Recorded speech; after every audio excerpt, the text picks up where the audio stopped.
The Adventures of Sherlock Holmes by Sir Arthur Conan Doyle. Adventure 1. A Scandal in Bohemia. Sections 1 through 3. Section 1. To Sherlock Holmes she is always the woman. I have seldom heard him mention her under any other name. In her eyes she eclipses and predominates the whole of her sex. It was not that he felt any emotion akin to love for Irene Adler. All emotions, and that one particularly, were abhorrent to his cold, precise, but admirably balanced mind. He was, I take it, the most perfect reasoning and observing machine that the world has seen. But as a lover, he would have placed himself in a false position. He never spoke of the softer passions, save with a gibe and a sneer. They were admirable things for the observer, excellent for drawing the veil from men's motives and actions. But for the trained reasoner to admit such intrusions into his own delicate and finely adjusted temperament was to introduce a distracting factor which might throw a doubt on all his mental results. Grit in a sensitive instrument, or a crack in one of his own high-powered lenses, would not be more disturbing than a strong emotion in a nature such as his. And yet there was but one woman to him, and that woman was the late Irene Adler, of dubious and questionable memory. I have seen little of Holmes lately. My marriage had drifted us away from each other. My own complete happiness and the home-centered interests which rise up around the man who first finds himself master of his own establishment were sufficient to absorb all my attentions, while Holmes, who loathed every form of society with his whole Bohemian soul, remained in our lodgings in Baker Street.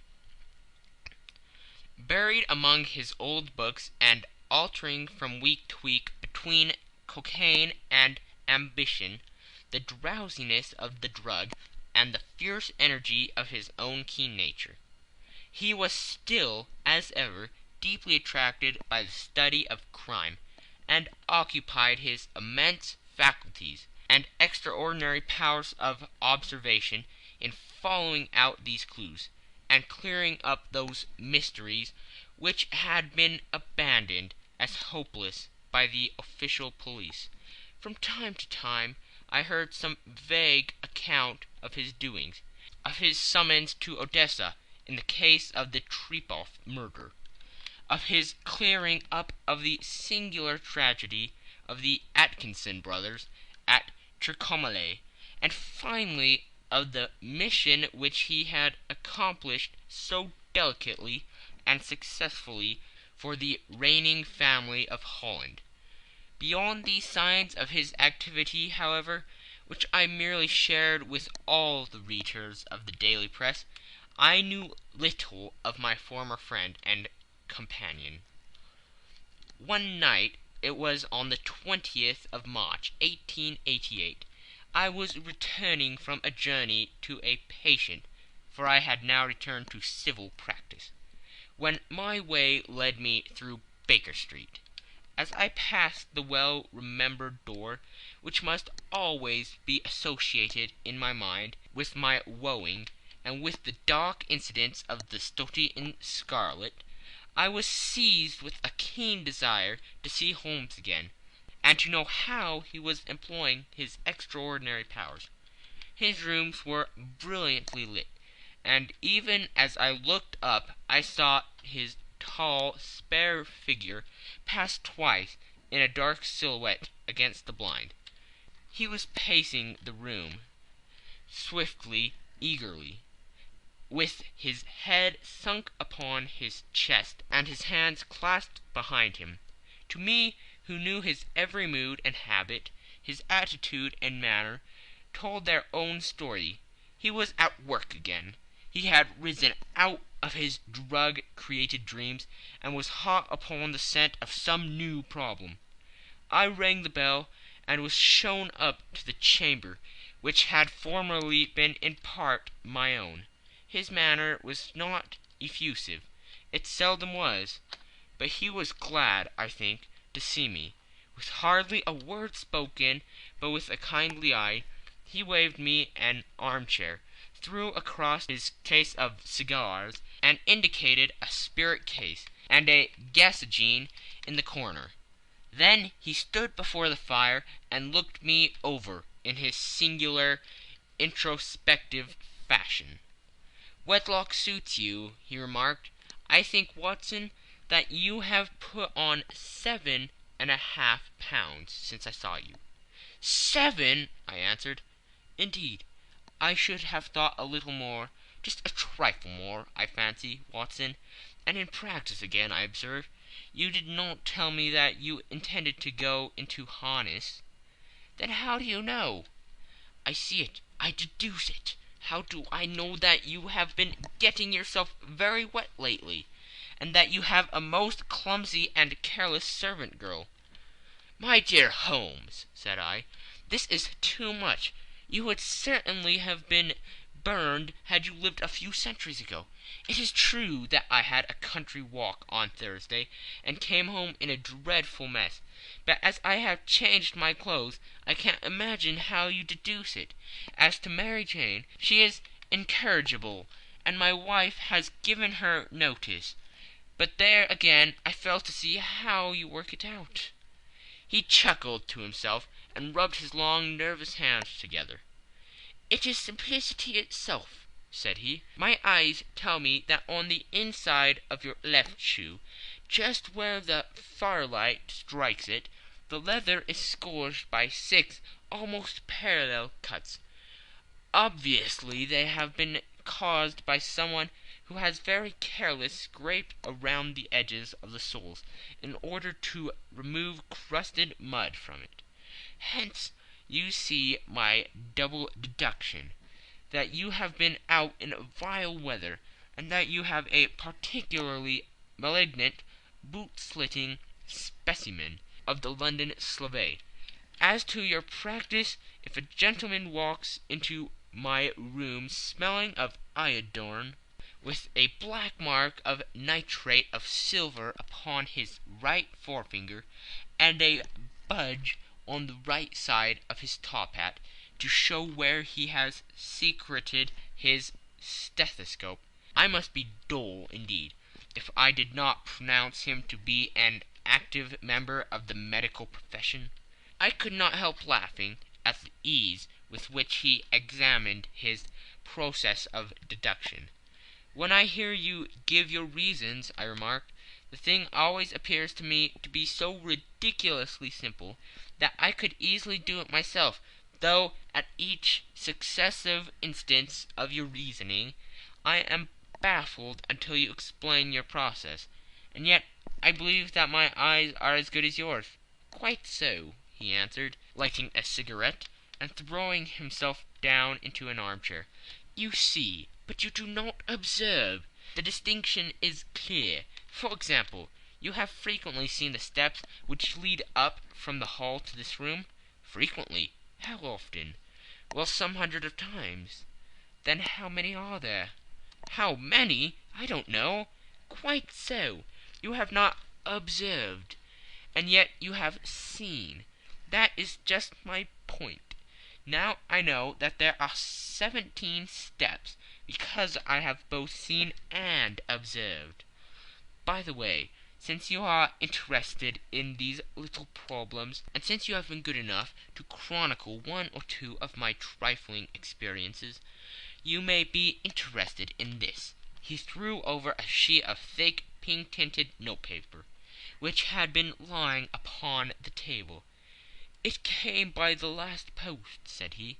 "Read it aloud." The note was undated, and without either signature or address. "There will call upon you tonight, at 7:45, it said.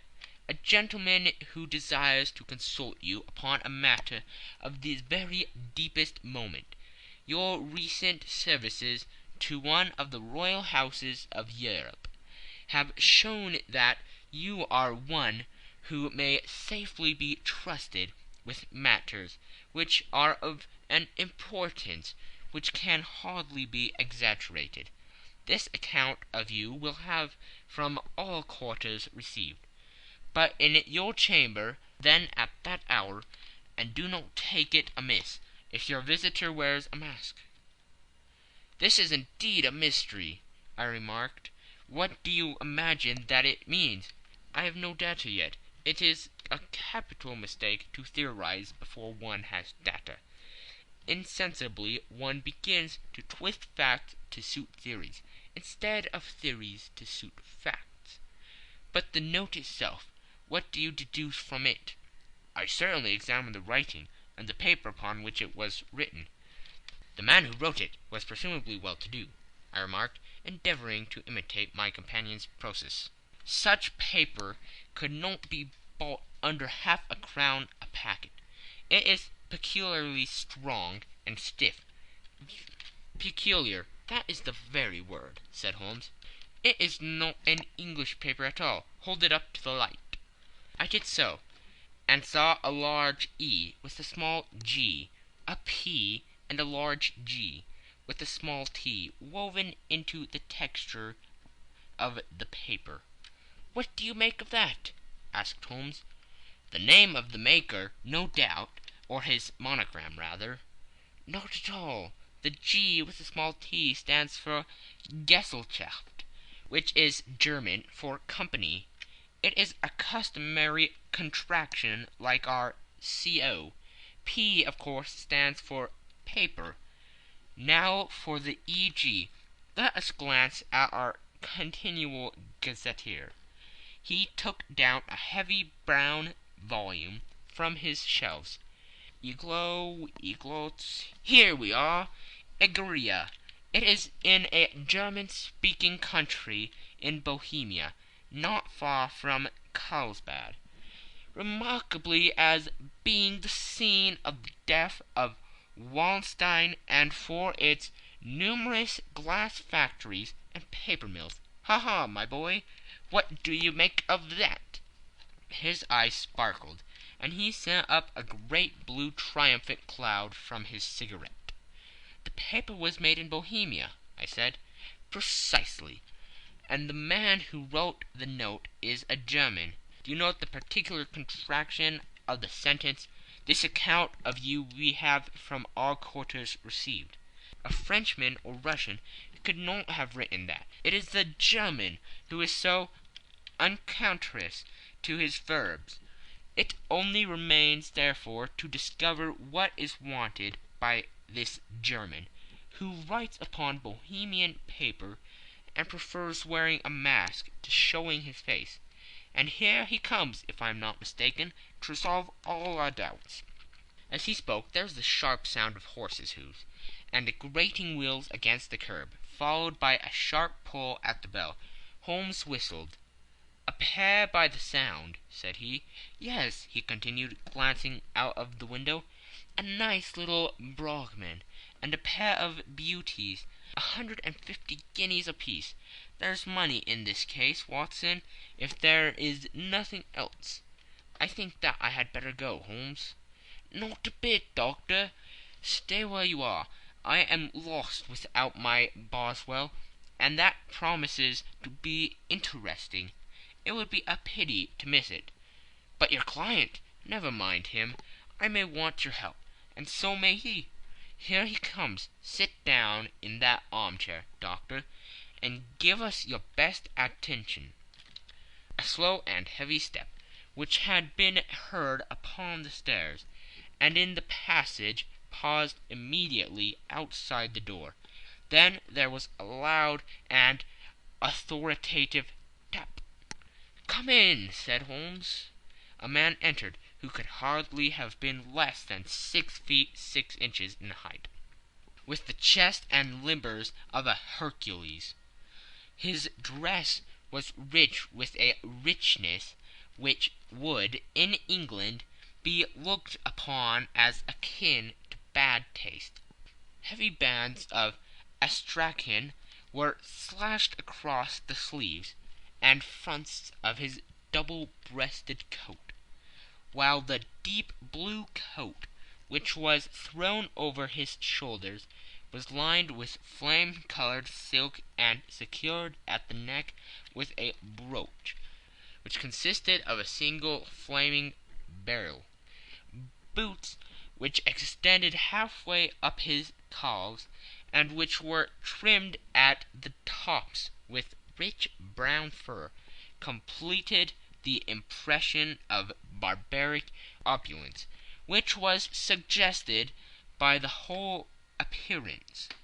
He carried a broad-brimmed hat in his hand, while he wore across the upper part of his face, extending down past the cheekbones, a black visored mask, which he had apparently adjusted that very moment, for his hand was still raised to it as he entered. From the lower part of the face he appeared to be a man of strong character, with a thick hanging lip, and a long, straight chin suggestive of resolution, pushed to the length of obstinacy. "You had my note?" he asked, with a deep, harsh voice, and a strongly marked German accent. "I told you that I would call." He looked from one to the other of us, as if uncertain which to address. "Pray take a seat," said Holmes.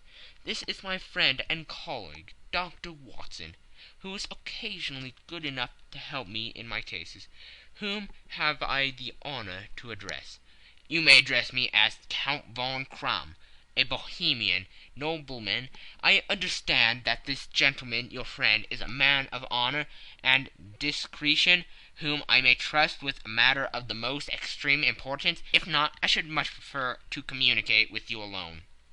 I rose to go, but Holmes caught me by the wrist and pushed me back into my chair. "It is both or none," said he. "You may see before this gentleman anything which you may say to me." The Count shrugged his broad shoulders. "Then I must begin," said he, "by binding you both to absolute secrecy for 2 years. At the end of that time the matter will be of no importance. At present it is too much to say that it is of such weight it may have an influence upon European history." "I promise," said Holmes. "And I." "You may excuse this mask," countered our strange visitor.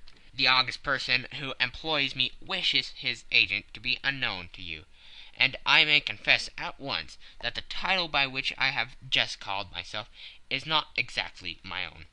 "I was aware of it," said Holmes dryly. "The circumstances are of great delicacy, and every precaution has to be taken to quench what might grow to be an immense scandal, and seriously compromise one of the reigning families of Europe. To speak plainly, the matter implicates the great house of Arnstein Hereditary, kings of Bohemia." "I was also aware of that," murmured Holmes, settling himself down in his armchair, closing his eyes. Our visitor glanced with some apparent surprise at the rigid, longing figure of the man, who had been no doubt depicted to him as the most incisive reasoner and most energetic agent in Europe. Holmes slowly reopened his eyes and looked impatiently at his gigantic client. "If your Majesty would condescend to state your case," he remarked, "I should be better able to advise you." The man sprang from his chair and paced up and down the room in uncontrollable agitation. Then, with a gesture of desperation, he tore the mask from his face and hurled it upon the ground. "You are right!" he cried. "I am the king. Why should I attempt to conceal it?" "Why, indeed?" murmured Holmes. "Your Majesty had not spoken before I was aware that I was addressing William Gottrich Sigmund von Armstrong, Grand Duke of Castle-Flatzin and hereditary King of Bohemia.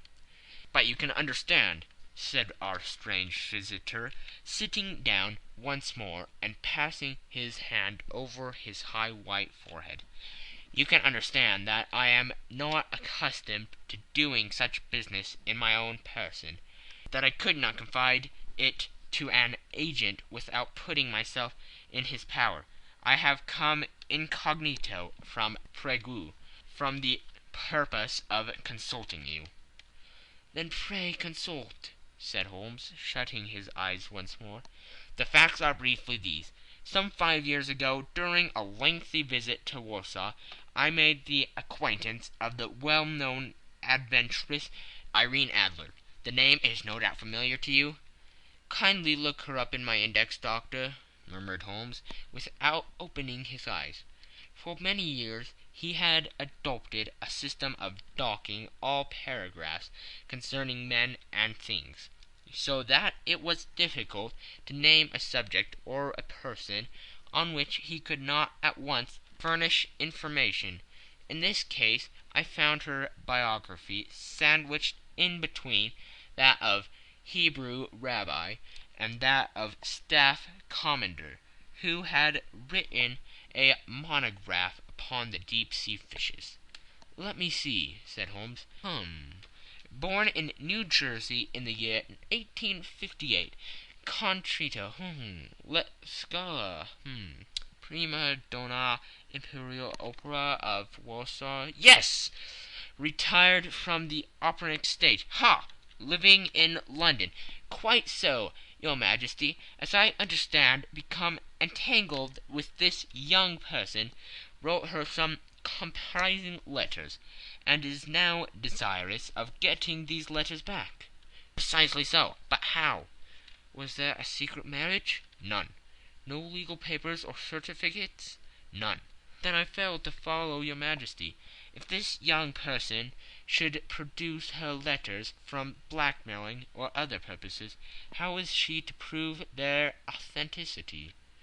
There is writing. Forgery. My private notepaper. Stolen.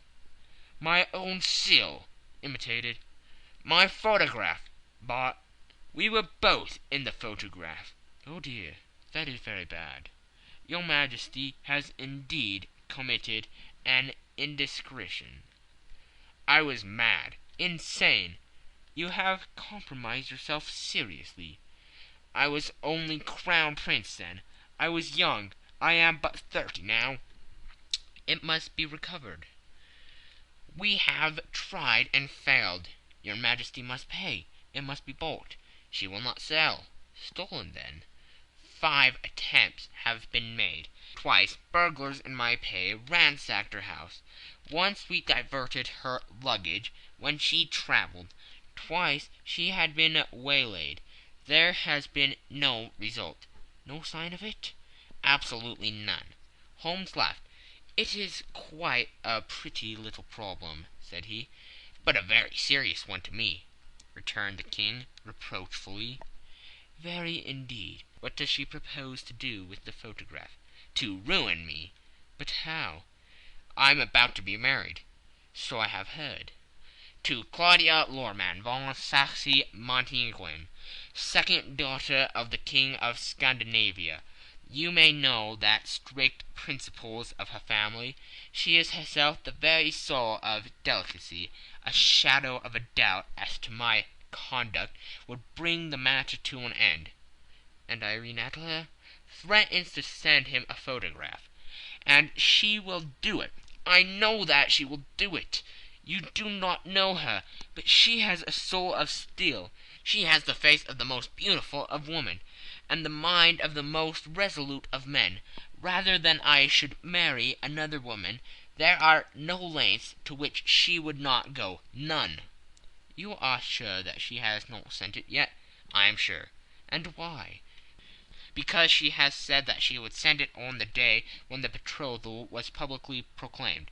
That would be next Monday. Oh, then we have 3 days yet, said Holmes with a yawn. That is very fortunate. as I have one or two matters of importance to look into just at present. Your Majesty will, of course, stay in London for the present?" "Certainly. You will find me at the Langham under the name of the Count von Kramm." "Then I shall drop you a line to let you know how we progress." "Pray do so. I shall be all anxiety."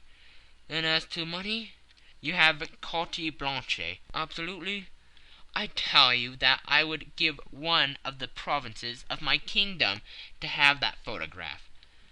"And for the present expenses?" The King took a heavy chamois leather bag from under his cloak and laid it on the table. "There are £300 in gold and 700 in notes," he said. Holmes scribbled a receipt upon a sheet of his note-book and handed it to him. "And mademoiselle's address?" he asked.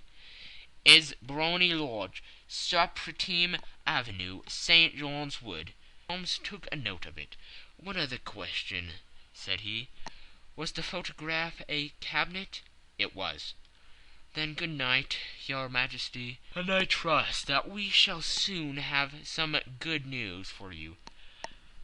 And good night, Watson," he added, as the wheels of the Royal Brougham rolled down the street. "If you will be good enough to call tomorrow afternoon at 3 o'clock, I should like to chat this little matter over with you." End of Section 1. Section 2. At 3 o'clock precisely I was at Baker Street, but Holmes had not yet returned. The landlady informed me that he had left the house shortly after 8 o'clock in the morning. I sat down beside the fire, however, with the intention of awaiting him. However long he might be, I was already deeply interested in his inquiry, for though it was surrounded by none of the grim and strange features which were associated with the two crimes which I have already recorded, still the nature of the case and the exalted station of his client gave it a character of its own. Indeed, apart from the nature of the investigation which my friend had on hand, there was something in his masterly grasp of a situation, and his keen, incisive reasoning, which made it a pleasure to me to study his system of work, and to follow the quick, subtle methods by which he distinguished the most inextricable mysteries. So accustomed was I to his invariable success that the very possibility of his failing had ceased to enter into my head. It was close upon 4 before the door opened, and a drunken-looking groom, ill-kept and side-whiskered, with an inflamed face and disreputable clothes, walked into the room. Accustomed as I was to my friend's amazing powers in the use of disguises, I had to look 3 times before I was certain that it was indeed he. With a nod he vanished into the bedroom, whence he emerged in 5 minutes, too suited and respectable as of old. Putting his hands into his pockets, he stretched out his legs in front of the fire and laughing heartily for some minutes. "Well, really," he cried, and then he choked and laughed again, until he was obliged to lie back, limp and helpless, in the chair. "What is it?" "It's quite too funny. I am sure you could never guess how I employed my morning, or what I ended by doing." "I can't imagine. I suppose that you have been watching the habits and perhaps the house of Miss Irene Adler?" "Quite so, but the sequel was rather unusual. I will tell you, however. I left the house a little after 8 o'clock this morning, in the character of a groom, out of work. There is a wonderful sympathy and freemasonry among Horse, amen. But one of them, and you will know all that there is to know, I soon found Botany Lodge. It is a bijou villa, with a garden at the back, but built on it right up to the road, 2 stories, Chubb lock to the door, large sitting room on the right side, well furnished with long windows almost to the floor, and those prosperous English window fasteners which a child could open. Behind there was nothing remarkable, save the passage window could be reached from the top of the Cohill. I walked round it and examined it closely from every point of view, but without nothing anything else of interest. I then lodged down the street, and found, as I expected, that there was a news in a lane which runs down by one wall of the garden. I lent the ostlers a hand in rubbing down their houses, and received in exchange 2 pence, a glass of half and half, 2 fills of shag tobacco, and as much information as I could desire about Miss Adler, to say nothing of half a dozen other people in the neighbourhood, in whom I was not in the least interested, but whose biographies I was compelled to listen to. "And what of Irene Adler?" I asked. "Oh, she has turned all the men's heads down in that part. She is the daintiest thing under a bonnet on the planet. So say the Serpentine News to a man. She lives quietly, sings at concerts, drives out at 5 every day, and returns at 7 sharp for dinner. Seldom goes out at other times, except when she sings. Has only 1 male visitor, but a good deal of him. He is dark, handsome, and dashing. Never calls less than once a day, and often twice. He is Mr. Godfrey Norton of the Inner Temple. See the advantages of a cabman as a confidant. They have driven him home a dozen of times from Serpentine Mews, and knew all about him. When I had listened to all they had to tell, I began to walk up and down near Briony Lodge once more, and to think over my plan of campaign. This Godfrey Norton was evidently an important factor in the matter. He was a lawyer. That sounded ominous. What was the relation between them, and what the object of his repeated visits? Was she his client, his friend, or his mistress? If the former, she had probably transferred the photograph to his keeping.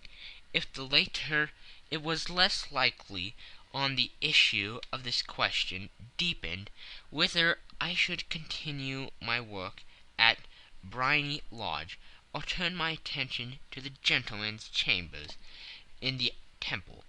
It was a delicate point, and it widened the field of my inquiry. I fear that I bore you with these details, but I have to let you see my little difficulties, if you are to understand the situation. "I am following you closely," I answered. I was still balancing the matter in my mind, when a hansom cab drove up to Briony Lodge, and a gentleman sprang out. He was a remarkably handsome man, dark, aquiline, and moustached, evidently the man of whom I have heard. He appeared to be in a great hurry, shouted to the cabman to wait, and brushed past the maid, who opened the door with the air of a man who was thoroughly at home. He was in the house about half an hour, and I could catch glimpses of him in the windows of the sitting-room, pacing up and down, talking excitedly, and waving his arms. Of her I could see nothing. Presently he emerged, looking even more flurried than before. As he stepped up into the cab, he pulled a gold watch from his pocket and looked at it earnestly. "Drive like the devil!" he shouted. "First to Gross and Humphrey's in Regent Street, and then to the Church of St. Monica in Edgware Road. Half a guinea if you do it in 20 minutes." Away they went, and I was just wondering whether I should not do well to follow them, when up the lane came a neat little landau, the coachman with his coat only half buttoned, and his tie under his ear, while all the tags of his harness were sticking out of the buckles. It hadn't pulled up before she shot out of the hall door and into it. I only caught a glimpse of her at the moment, but she was a lovely woman, with a face that a man might die for. "The Church of St. Monica, John," she cried, "and half a sovereign if you reach it in 20 minutes." This was quite too good to lose, Watson. I was just balancing whether I should run for it, or whether I should perch behind her landau, when a cab came through the street. The driver looked twice at such a shabby fare, but I jumped in before he could object. "The Church of St. Monica," said I, "and half a sovereign if you reach it in 20 minutes." It was 25 minutes to 12, and of course it was clear enough what was in the wind. My cabby drove fast. I don't think I ever drove faster, but the others were there before us, the cab and the landau, with their steaming horses, were in front of the door. When I arrived, I paid the man and hurried into the church. There was not a soul there save the two whom I had followed, and a surpliced clergyman who seemed to be expostulating with them. They were all three standing in a knot in front of the altar. I longed up the side aisle like any other idler who has dropped into a church. Suddenly, to my surprise, the three at the altar faced round to me, and Godfrey Norton came running as hard as he could toward me.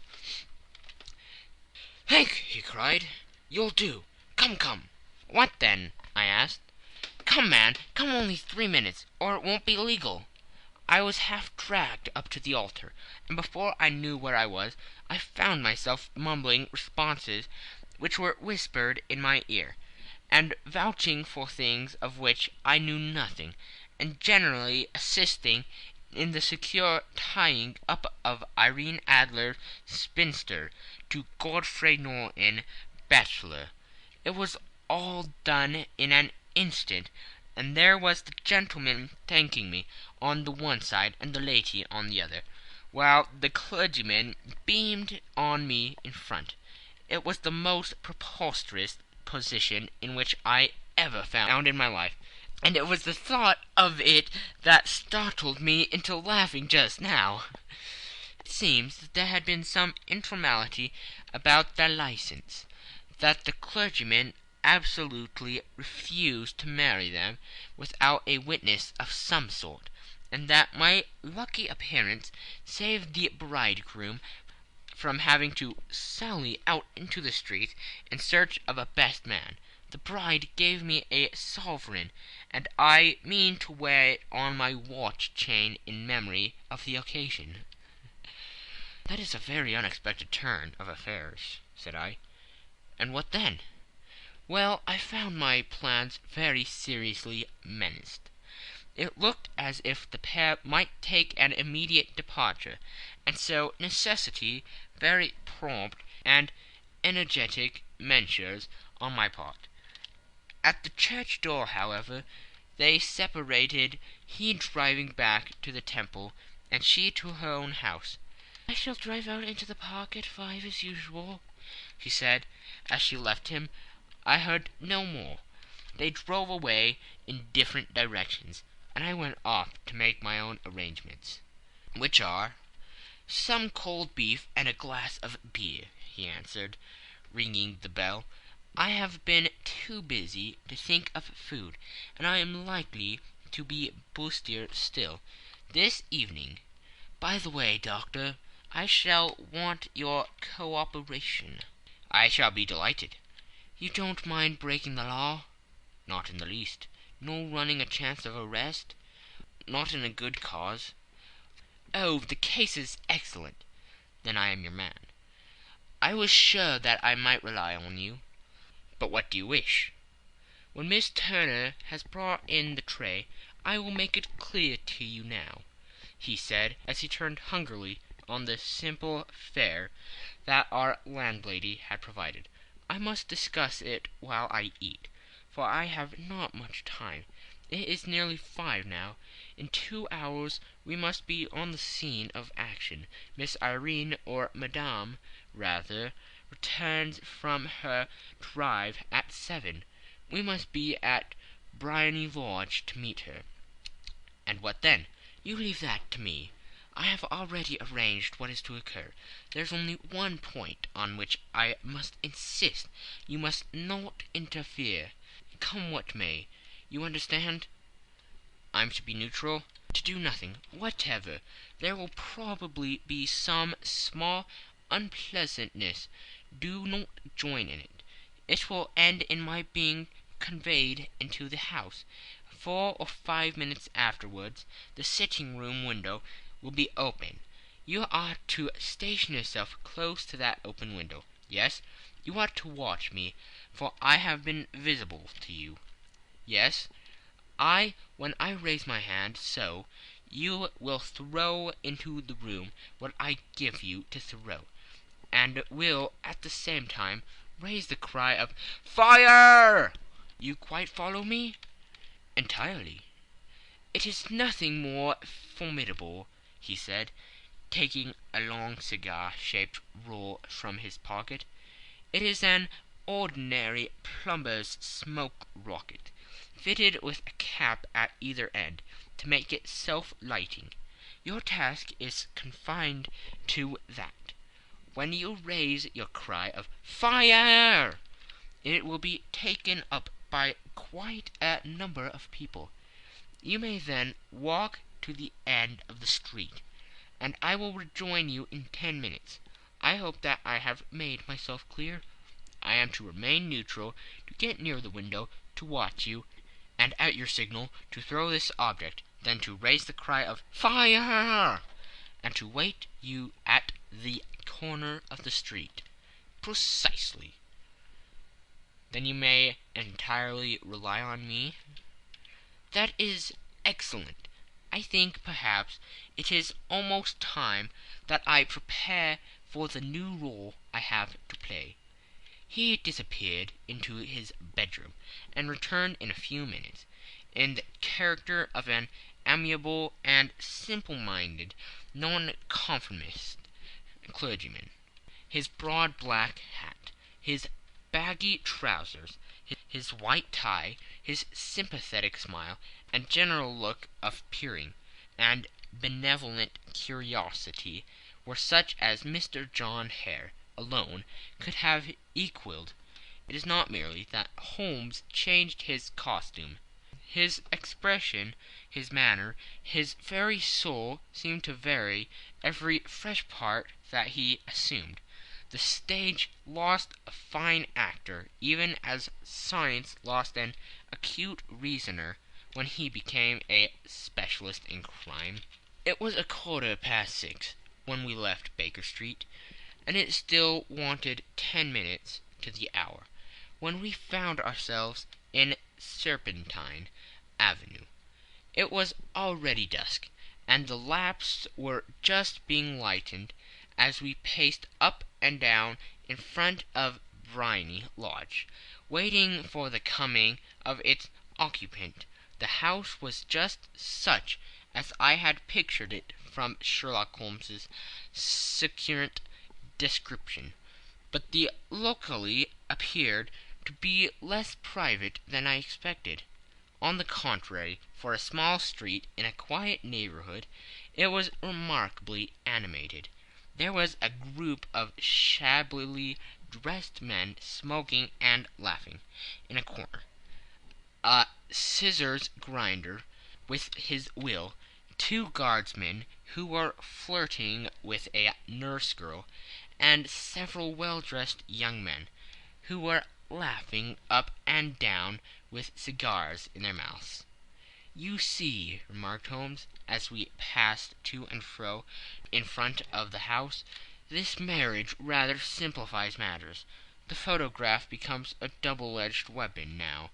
The chances are that she would be as averse to its being seen by Mr. Godfrey Norton as our client is to coming to the eyes of his princess. Now the question is, where are we to find the photograph?" "Where indeed? It is most unlikely that she carries it about with her. It is cabinet size, too large for easy concealment about a woman's dress. She knows that the king is capable of having her waylaid and searched. 2 attempts of the sort have already been made. We may take it, then, that she does not carry it about with her." "Where, then?" "Her banker or her lawyer. There is that double possibility, but I am inclined to think neither. Women are naturally secretive, and they like to do their own secreting. Why should she have it over to anyone else? She could trust her own guardsmanship, but she could not tell what indirect or political influence might be brought to bear upon a business man. Besides, remember that she had resolved to use it within a few days. It must be where she can lay her hands upon it. It must be in her own house." "But it has twice been burgled." "Pshaw! They did not know how to look." "But how will you look?" "I will not look." "What then?" "I will get her to show me." "But she will refuse." "She will not be able to. But I hear the rumble of wheels. It is her carriage. Now carry out my orders to the letter." As he spoke, the gleam of the side-lights of a carriage came round the curve of the avenue. It was a smart little landau, which rattled up to the door of Briony Lodge. As it pulled up, one of the loafing men at the corner dashed forward to open the door, in the hope of earning a copper, but was elbowed away by another loafer, who had rushed up with the same intention. A fierce quarrel broke out, which was increased by the 2 guardsmen, who took sides with one of the lawyers, and by the scissors grinder, who was equally hot upon the other side. A blow was struck, and in an instant the lady, who had stepped from her carriage, was the centre of a little knot of flourished and struggling men, who struck savagely at each other with their fists and sticks.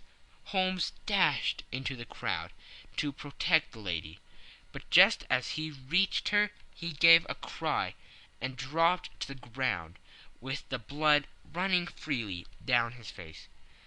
At his fall the guardsmen took their heels in one direction, and the lawyers in the other, while a number of better dressed people, who had watched the suffice without taking part in it, crowded in to help the lady and to attend to the injured man. Irene Adler, as I will still call her, had hurried up the steps, but she stood at the top with her superb figure outlined against the lights of the hall, looking back into the street. "Is the poor gentleman much hurt?" she asked. "He is dead!" cried several voices. "No, no, there's life in him!" shouted another. "But he'll be gone before you can get him to hospital." "He's a brave fellow," said a woman. "They would have got the lady's purse and watch if it hadn't been for him. They were a gang, and a rough one too. Ah, he's breathing now." "He can't lie here in the streets. May we bring him in, marm?" "Surely bring him into the sitting room. There's a comfortable sofa. This way, please." Slowly and solemnly he was borne into the Brimley Lodge, and laid into the principal room, while I still observed the proceedings from my post by the window. The lamps had been lit, but the blinds had been drawn so that I could see Holmes as he lay upon the couch. I do not know whether he was seized with compunction at that moment for the part he was playing, but I know that I never felt more heartily ashamed of myself in my life than when I saw the beautiful creature against whom I was conspiring, or the grace and kindliness with which she waited upon the injured man. And yet it would be the blackest treachery to Holmes to draw back now from the part which he had entrusted to me. I hardened my heart, and took the smoke rocket from under my ulster. After all, I thought, we are not injuring her. We are but preventing her from injuring another. Holmes had sat up upon the couch, and I saw him motion like a man who is in need of air. A maid rushed across the threshold, opened the window. At the same instant I saw him raise his hand, and at the signal I tossed my rocket into the room, with a cry of "Fire!" The word was no sooner out of my mouth than the whole crowd of spectators, well dressed and ill, gentlemen, ulsters, and servant-maids, joined in the general shriek of "Fire!" Thick clouds of smoke curled through the room, and out those open windows I caught a glimpse of rushing figures, and a moment later the voice of Holmes from within, assuring them that it was a false alarm. Slipping through the shouting crowd, I made my way to the corner of the street, and in 10 minutes was rejoiced to find my friend's arm in mine, and to get away from the scene of uproar. He walked swiftly and in silence for some few minutes, until we had turned down on one of the quiet streets which led towards the Edgware Road. "You did it very nicely, Doctor," he remarked. "Nothing could have been better. It is all right." "You have the photograph?"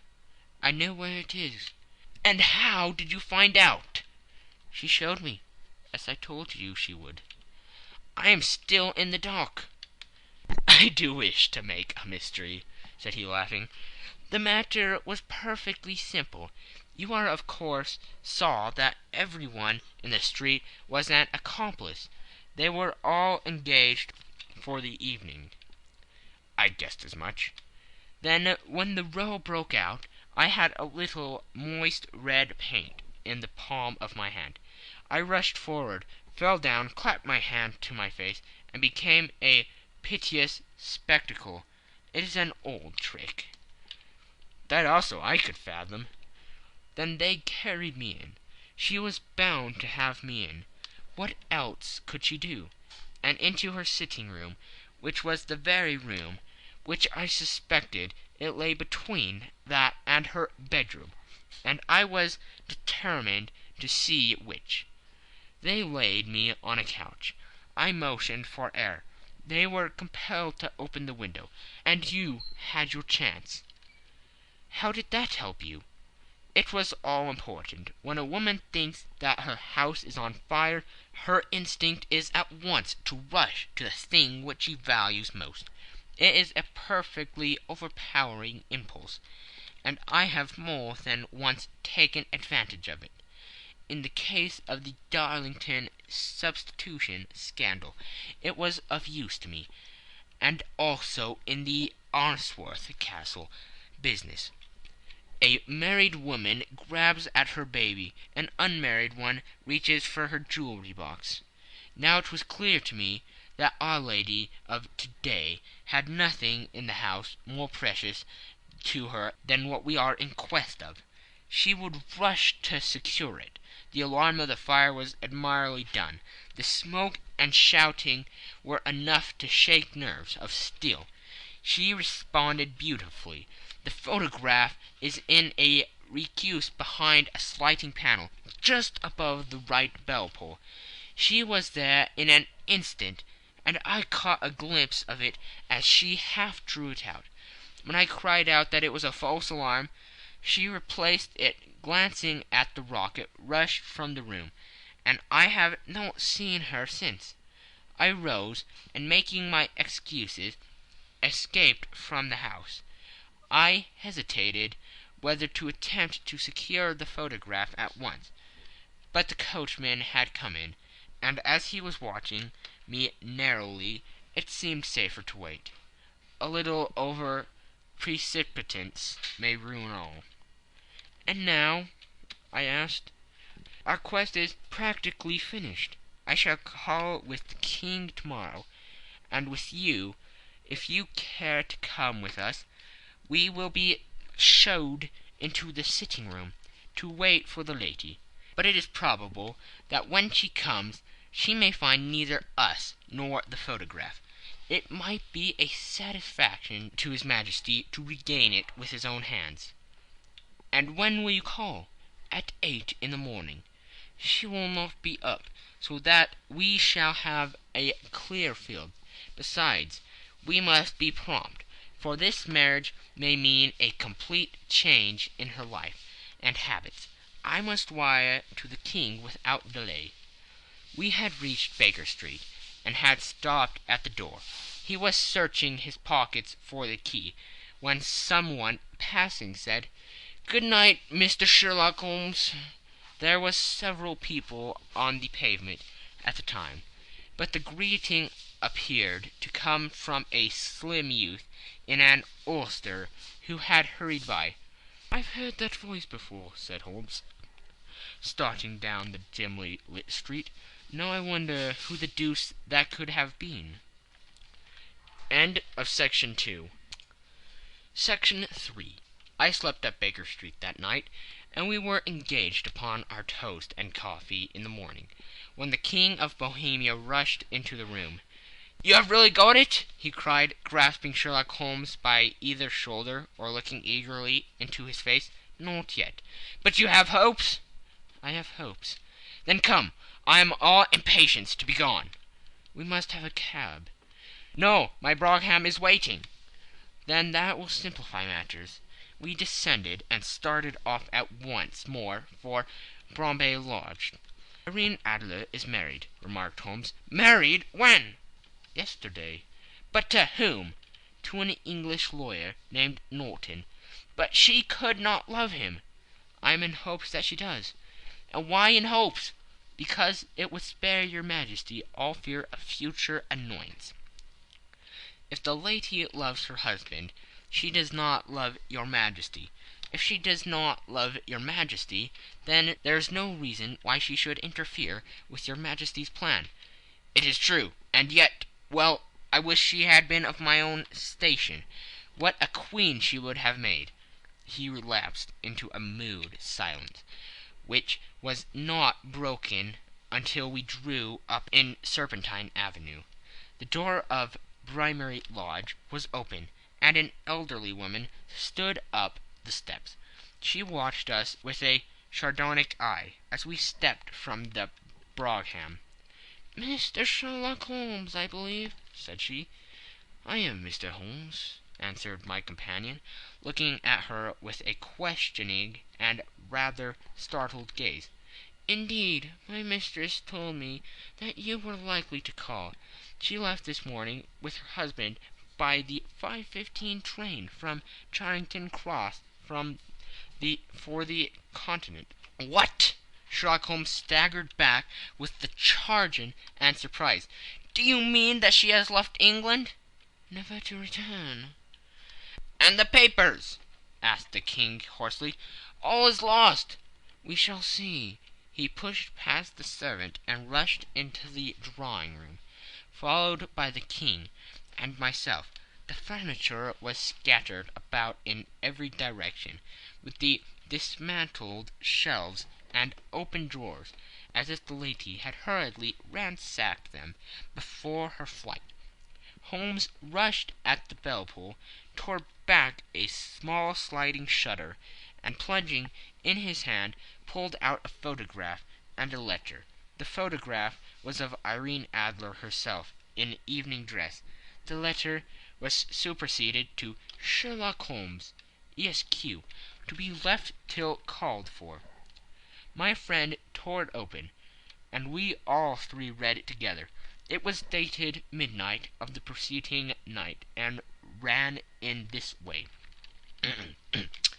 My dear Mr. Sherlock Holmes, you really did it well.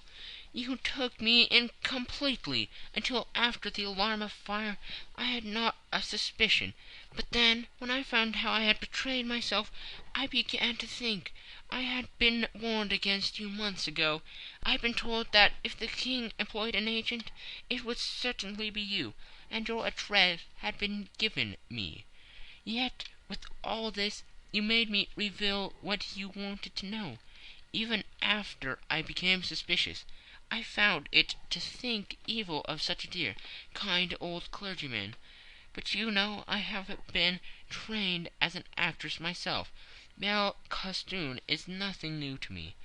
I often take advantage of the freedom which it gives. I sent John the coachman to watch you, ran upstairs, got into my walking clothes, as I call them, and came down just as you departed. Well, I followed you to your door, and so made sure that I was really an object of interest to the celebrated Mr. Sherlock Holmes. Then I rather imprudently wished you good night, and started for the Temple to see my husband. We thought the best resource was flight, when we pursued by so formidable an antagonist. So you will find the nest empty when you call tomorrow. As to the photograph, your client may rest in peace. I love and am loved by a better man than he. The king may do what he will without hindrance from one whom he has cruelly wronged. I keep it only to safeguard myself, and to preserve a weapon which will always secure me from any steps which he might take in the future. I leave a photograph which he might care to possess, and I remain, dear Mr. Sherlock Holmes, very truly yours, Irene Norton, née Adler. "What a woman! Oh, what a woman!" cried the King of Bohemia, when we had all three read this epistle. "Did I not tell you how quick and resolute she was? Would she not have made an admirable queen? Is it not a pity that she was not on my level?" "From what I have seen of the lady, she seems indeed to be on a very different level to your Majesty," said Holmes coldly. "I am sorry that I have not been able to bring your Majesty's business to a more successful conclusion." "On the contrary, my dear sir," cried the King, "nothing could be more successful. I know that her word is inviolate. The photograph is now as safe as if it were in the fire." "I am glad to hear your Majesty say so."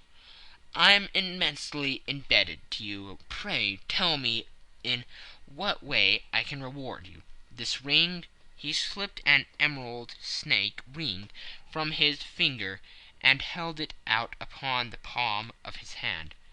"Your Majesty has something which I should value even more highly," said Holmes. "You have but to name it." "The photograph!" The King stared at him in amazement. "Irene's photograph!" he cried. "Certainly, if you wish it." "I thank your Majesty. Then there is no more to be done in the matter. I have the honour to wish you very good morning." He bowed and turned away without observing the hand which the King had stretched out to him. He set off in my company for his chambers. And that was how a great scandal threatened to affect the kingdom of Bohemia, and how the best plans of Mr. Sherlock Holmes were beaten by a woman's wit. He used to make merry over the cleverness of women, but I have not heard him do it of late. And when he speaks of Irene Adler, or when he refers to her photograph, it is always under the honourable title of the woman. End of section 3. End of the scandal in Bohemia. This is a TBOO3 production.